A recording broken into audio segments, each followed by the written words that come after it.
going to go ahead and invite our panelists up to the stage. And this is Help Wanted, Responsive and Innovative Workforce Development. So let's give a hand for our panelists here today. Now, I think the theme of this conversation really throughout this entire summit has been driving innovation in a number of different policy areas. And so we're here to talk to these experts today about how we drive innovation in the workforce and fill some much needed pipelines. So with some very brief introductions, you can see their full bios in our app. We've got Dawn Lang here to my left, who's the Vice President of Strategic Partnerships with VisionThree, a platform that uses virtual reality and gamification to attract young learners through immersive technology. We've got Nicole Gasper here, who is the CEO of West Michigan Aviation Academy, and Stephen Taylor, who is a Senior Fellow of Post-Secondary Education at Stand Together Trust and has focused on removing policy and regulatory barriers in education, and he'll talk a little bit more in these questions. So Nicole, I'm going to start with you in a moment, but Dawn, I'm going to kick to you first. Before you came to VisionThree, you were at the council here for Adult and Experiential Learning, CAEL, it's a mouthful. Right. As we evaluate the current state of our workforce today, I want to hear your perspective on how we get these underserved populations and minorities that are not represented in our workforce into the workforce in terms of the skills and employment gaps that are still persisting today. Thank you for having us here, and it's an honor and a pleasure to be here. It's a huge issue to tackle, and one of the things that we found with the Council at Experiential Learning, Adult and Experiential Learning, is that with underserved populations, there's many barriers that stand in their way for success, and they tend to be barriers such as transportation, childcare, housing, food shortages, and in ways that affect their ability to just show up. Also, those are the same barriers that many students face in degree completion. And we often found that a lot of post-secondary institutions are now having to step up and serve many roles in offering those services, recognizing that that was a barrier for completion for their students. And so as we see that transferring also into the workforce, we're seeing employers now struggling with those same issues and evolving their benefit plans and offerings to include a lot of those services as part of their benefit offering, including college financial services for college and degree and credential completion. So it's definitely a struggle. And as we look at even some of the challenges around some of the specificity, the Policy Circle did a brief on literacy. And when you look at our low literacy rates among adults, we are struggling as a nation to really help people have the right and the necessary literacy skills to be successful, not only in life and just in K-12, but even beyond, which is, there's strong ties with, unemployment. If you have low literacy, there's ties to unemployment, and really reduces their opportunities for success. So I think that there's a lot of opportunities there to close some gaps. And I think that if the more that we can help, especially early on in K-12 education, we can really start to tackle that systemic issue that's going on nationally. It's so interconnected, and I think we're hearing that in a lot of our panels today. It's hard to isolate just one issue, so thanks for sharing that. Nicole, I want to turn to you. A lot of the changes in our workforce have happened at warp speed in the last few years for a number of reasons, and that's further increased the skills gap. So you have a background in education and tech development, and so I want to hear a little bit about what you're seeing as the current realities in the workforce today, especially as it relates to this classroom to career pipeline, something that Dawn just touched on, but I'd love to hear from your perspective. Sure. Well, again, thank you for having me. This is my first interaction with this amazing group of women leaders. It's just been such a pleasure. So, yeah, I've been in public education my whole life, all 5 years of it. And what we've been seeing and what we've been hearing from employers for quite a long time are some of the basic skills of just a workforce, right? The ability to show up, the ability to show up on time, the ability to be a critical thinker, a problem solver, the ability to work with others. Some of those very basic workforce skills that have somehow dwindled. But in addition to that, we have a lot more high-tech and innovative jobs happening out there, especially in the STEM fields. And so really what we've been working on and what we are excited about is exposing students at a very young age, and others have talked about this already, but making sure you have those intentional exposure points for kids so that over periods of their life, and as they get to dip their toe, so to speak, in the variety of careers that are available to them, they start to understand what their interests might be, what their interests might not be. And that includes, and I'll touch on this in a little bit, at the high school level, we like to say we get to volunteer our students what they get to experience because, well, they think they know, how would they, right, if they've not had exposure points in the past. In addition to thinking about our students, I'll touch on a little bit with the national shortage of teachers, of high quality, highly educated teachers. Because we're a STEM and aviation school, it's even extra tricky, extra challenging being able to find highly qualified, highly certified adults who are passionate in their areas to serve kids. And so we've been able to take a holistic approach. Again, when we're thinking about STEM fields, being in a public high school, you're not able to compete with STEM careers in the private sector in terms of pay. And so we've been able to take this holistic approach where we really have worked with our teachers over time to figure out what is it that makes a difference for them. We know a lot of young people, their drive really is that they want to see impact. And so we've been able to make sure that our teaching staff, as we are bringing them in, we start again with the post-secondary institutions and being able to partner with them for student-teacher opportunities, student internships. Even before that, our high school students are involved in future of the education field through the intermediate school districts. And so, again, growing them from high school age, getting young, developing professionals in the field, and then being able to provide a workplace where you can show impact.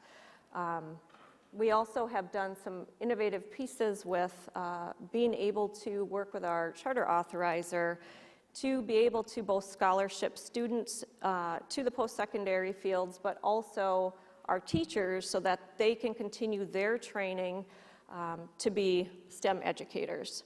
And so, again, just to go back to the original piece is making sure that those basic work skills are in our education system. And really what that comes down to is a fine balance between accountability and support. That's great. Thank you, Nicole. We've got some, I hope you're taking notes here. Accountability and support is exactly what we need. And we're going to touch a little bit more about the details of this innovation that you're driving, Nicole. But Stephen, I want to turn to you. We've all seen the help wanted signs at almost every business. You know, there's a frequent shortage, really, and we're hearing that in a number of different sectors. But we've seen that the skilled worker shortage, especially in healthcare and tech industries, are really prevalent. You founded Ed2Work, which we hinted at earlier. So tell us about this. It focuses on adult and working learners. But why is the U.S. facing this shortage of skilled workers? And talk to us a little bit about these barriers of upskilling and reskilling for our audience today. Yeah, great point. So what we saw during the pandemic was what's been deemed the Great Resignation. We have somewhere around 11 million, edging closer to 10 million with the impending recession, but unfilled jobs. So these are open jobs in the marketplace, and there are 7 million currently unemployed people. That's a gap of 3 to 4 million unfilled jobs. And so the Great Resignation that sort of existed during the pandemic was this huge exodus of people from the workforce. But as we start to unpack the Great Resignation, what we really see is it was more of a great reshuffle. And so it was this reshuffling of an already educated, experienced workforce from one company or one job to another company. We were still keeping far too many potential workers, potential employees, locked out of these opportunities. And what we're seeing is that far too many of these individuals, we call them STARS. Opportunity at Work is a great nonprofit doing some work with STARS. These are individuals who are skilled through alternative routes. These individuals were locked out of these opportunities during the pandemic and post-pandemic that are emerging. So many of them would love to fill these 10, 11 million unfilled jobs, but because of unnecessary degree requirements, they are locked out of these jobs. So I've got a couple of stats that I don't want to misread them. So June 2020, a quarter of American adults said that they would pursue education and training within 6 months if they lost their job. However, we see that 3 out of 5 working adults are questioning the value and the relevance of a college degree and say it's too expensive. 30 million US workers without a degree are in the workforce but underemployed. They have the skills necessary to earn 70% more, but because of glaring wage gaps that exist between degree holders and non-degree holders and these unnecessary degree barriers, these individuals aren't realizing their full opportunity. They can't realize their full potential in a marketplace that isn't recognizing those skills. So that's a huge barrier right now. Employers privileging degrees unnecessarily. We are really focused at Stand Together Trust in butting up against that. We want to see more states follow the suit of Maryland, where Governor Larry Hogan eliminated degree requirements for state jobs. We think if more governors can do that, it sends a really important signal to the private sector to follow suit. By doing that, we do move away from this college for all mentality. We start to privilege other types of education and skills development, not just college degrees. And then that builds demand for flexible funding streams for individuals to pursue those. And I'll just say one more thing and then kick it back to you, but our current funding system in post-secondary education highly privileges college-going routes. For those low-income individuals or incomes from low-income households, they count on the Pell Grant as their federal means-tested aid to pursue post-secondary education. That locks them into college pathways where they end up having to acquire student debt to cover the gap. What we need is for individuals to be able to use those funds to pursue any post-secondary education opportunity, not just a degree. But we also need employers to send the right demand signals that they will recognize something that is a sub-degree or degree alternative credential. It's really helpful. That 70%, that's a huge number. So it's helpful to hear those statistics. Thanks for sharing that. Don, I want to learn a little bit more about V3 Connect because we're talking all about innovation. We have people who are doing it right here on this panel. So tell us, what is V3 Connect? Talk to us a little bit about this, and how does this help students reimagine these career pathways? So V3 Connect is a virtual reality experience that helps students reimagine their career pathways, to help them see a day in the life of somebody in a job so that they can become what they see. So we have a philosophy that you can't be what you can't see. So it exposes students across all sectors, geographically, cultures, you name it. It gives them opportunities to see career pathways and jobs that they may not have been exposed to had they not seen it in VR. So it's job shadowing somebody maybe on an airstrip to understand what it means to be to fly an airplane, or maybe even work on an engine, or even work in a surgical capacity. So it helps them better align with what they might like and what resonates with them, and then helps bring along the career, the education piece, because the way that we're partnering is in the state of Indiana, we're partnering with Ivy Tech Community College, which is our statewide community college system, and also the Indiana Economic Development Corporation, so the IEDC. So it's designed to really bring that stickiness of education alongside with the students' career interests. We're introducing it in K-12, so grades 9 through 12, and then all the way up through the late 20s. So the average age of the Ivy Tech student in the state of Indiana is 27. So it's critical to hit them during that window, and we're actually being asked to go younger than that, but right now we're starting in this age demographic for a very specific reason. We're taking it from the lens of the student rather than the lens of the employer, so that as they go through this immersive experience, it serves up information and content that they can relate to. So it's almost like a faux social media kind of experience. And so that's kind of the AI stickiness that filters through their likes and then serves up job opportunities that align with what they selected, and then takes them through different categories, and maybe they show up in an engine room and see what it means to put their hands on an engine, move it, shift it, rotate it. What kind of jobs are somebody that might work on an engine? Maybe it's a CAD designer, maybe it's somebody that's a mechanic, or maybe it's a mechanical engineer. or a technician. So what are all those vast opportunities? And then it breaks it down even further to say salary range, skill sets necessary for this job, and potential education or certificate requirements for somebody in this job. So it really gives them a full view, starting at the top of the funnel, working its way down, guided by the student. So it's a wonderful, so far we've had such huge interest in this, and starting in January it's going to hit 5 sites at the Ivy Tech campuses across the state of Indiana and expand from there, with the goal being across the state of Indiana having these virtual reality labs in all high schools across the state by 2025. It's fantastic. Well, we've got virtual reality, we've got artificial intelligence. I mean, what more do we need? We need to hear about the West Michigan Aviation Academy. So, Nicole, I want to turn to you and first tell us what you are doing. But you have a particular focus on this STEM-centered technical training. So tell us a little bit about your work and how this is impacting students and potential employers. Sure. I just wish I could have everyone come visit the school, because whenever we have community members come to the school, it's really our kids that make it what it is. And so just a little bit of background, we started in 2010. We are a high school, grades 9 through 12. We are a free public charter high school. Which is really critical, because the type of work we're doing, I feel like, combines the best of everything education. It's everything I could have hoped for in my 25 years of public ed. And what also is important is that we serve families from about an hour, all in every direction.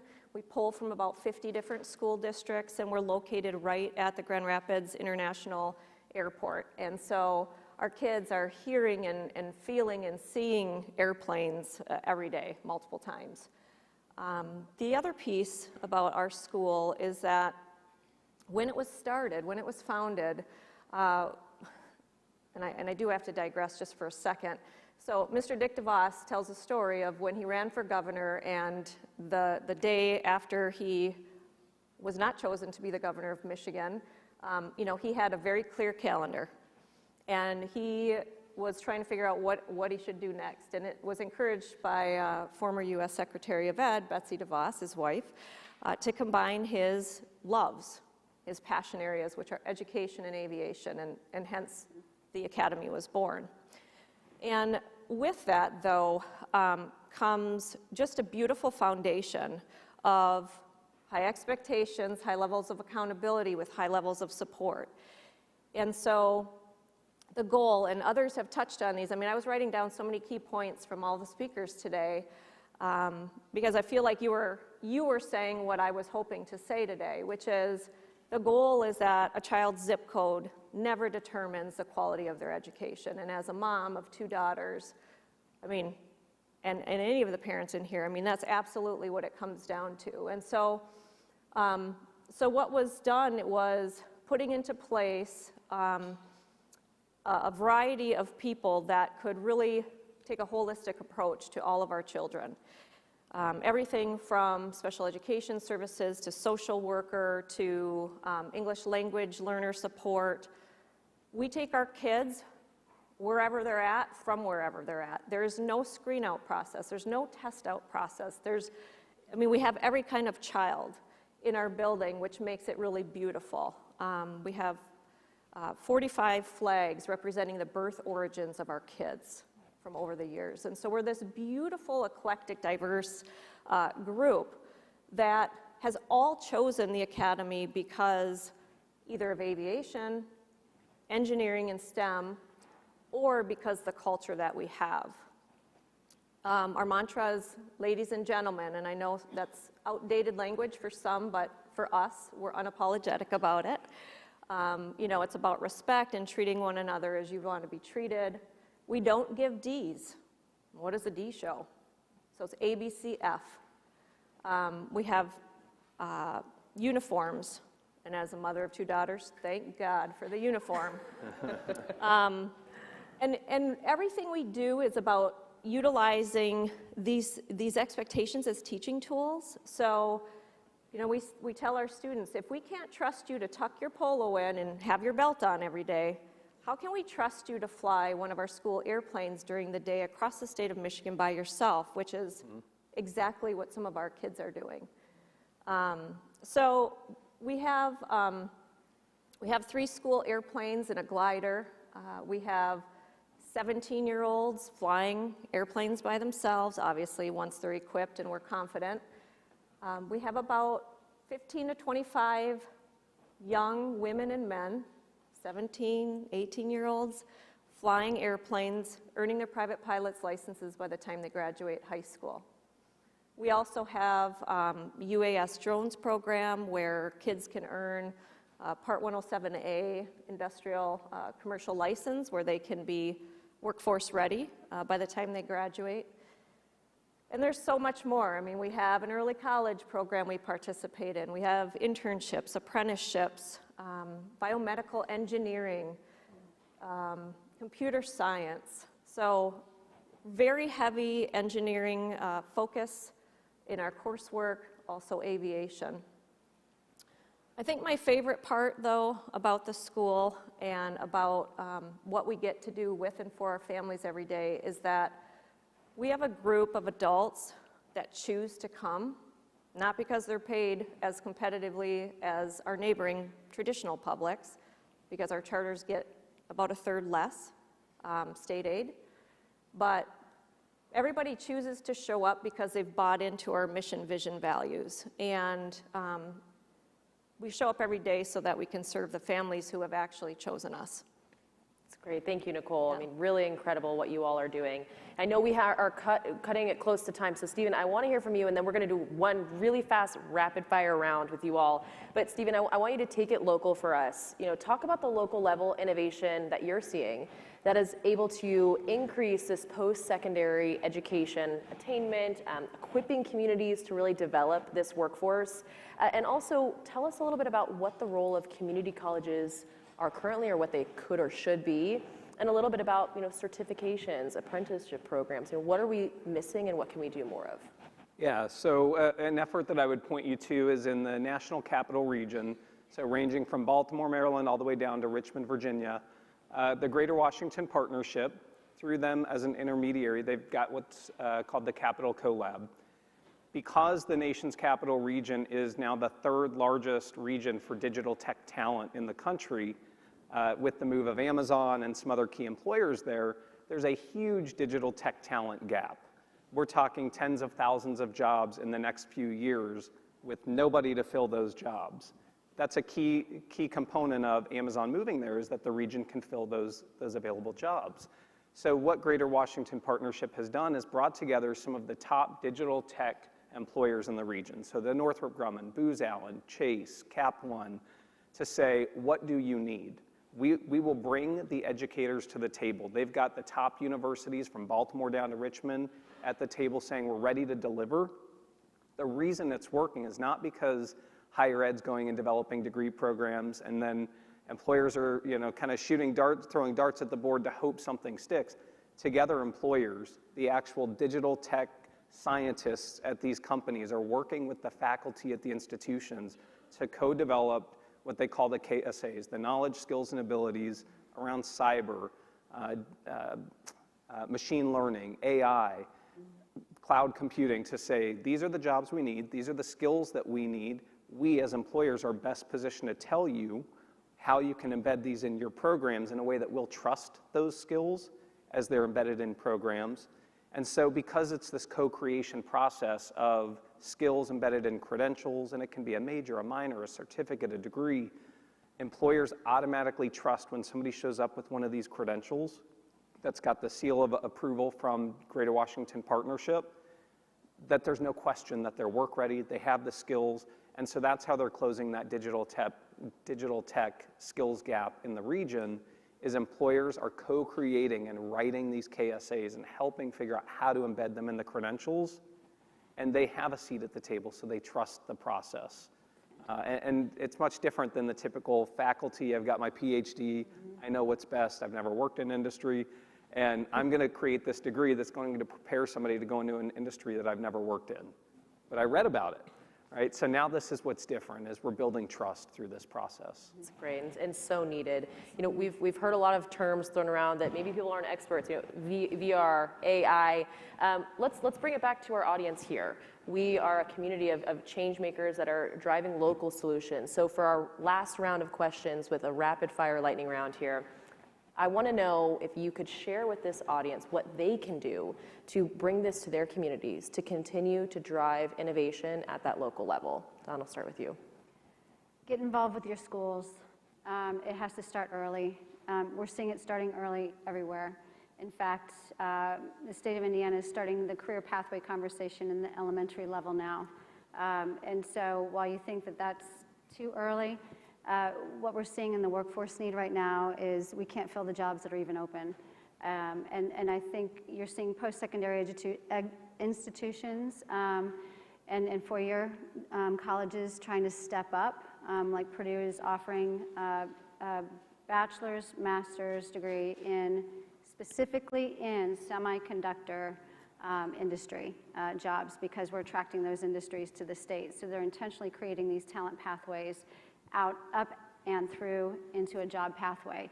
So you're seeing that happening now, very intentional about it. So the more that you can get involved and engaged and understand what that looks like, because there is an economic impact to all of this, and it does affect all of us individually. Everything from the the value of our homes and the impact to our communities and beyond. So getting involved at the local level is absolutely something I challenge and encourage you all to do at the school level. Thank you, Don. Nicole. Well, I think it's been said here, promoting school choice for families. I think that's just huge. And for those of us around us that don't support that, help showcase some of the schools that are doing amazing things for students and families, especially because there's so much misinformation out there about charter schools specifically. I think, again, just being able to find those showcase schools, find those examples of where it is working, and then be able to help people not believe all the wrong information that's out there. And I think the second piece I would recommend is we have lunch and learns all the time for our kids, where we invite people from all kinds of business, industry, so that our students, again, it's about those exposure points, can learn. And so it's amazing what some pizza and some pop can do to get kids at the table to then all of a sudden become inspired by a mom who happens to be in a certain role, or a dad, or a grandparent. And so volunteer, be somebody that can help showcase what's out there for our young people. Thank you, Nicole. Stephen, to you. Yeah, so I lead our policy work in post-secondary ed, and what I always say is policymakers are great at either getting in the way or getting out of the way, but they are not going to be the ones that create change. Change is going to be created in communities by people like you, right? And so many of you in this room are probably business owners, whether it be small business owners or company executives, or these folks. What you can do is go back within your circle and try to influence how we recognize alternative credentials. If there's a way that we can start to eliminate the unnecessary degree requirements, it opens up opportunity for so many individuals. And I'm talking the 14, 15-year-old on up to the 60, 70-year-old. If we don't start to change the demand signal, then what we continue to do is deprioritize and quite frankly, just bastardize community and technical education. So we have 15, 16, 17-year-olds that don't want to pursue these types of opportunities because society tells them that it's less than, and it takes folks in this room and your circles and your extended circles to change that paradigm. So that's what I would say. Go out into your circles and use what you're learning and influence that dialogue. It's great. Well, we've heard so much today, but I think it comes all full circle. Education, workforce, innovation, and development is all tied together, and it comes through change with you all here in this room. So let's give a round of applause to our panelists. Thank you. And I know that we have our breakout sessions now, so I want to encourage you. These are really interactive. You don't want to miss this. They're up on the screen here, but check your app as well. Breakout sessions are a great way to really be interactive. They're essentially workshops. So visit the breakout sessions. If you have any questions, find our staff. We're happy to help you locate those rooms. They're usually up the stairs. So let us know, and we'll see you in those breakout sessions. Thank you all. Sure. Do you want to stand?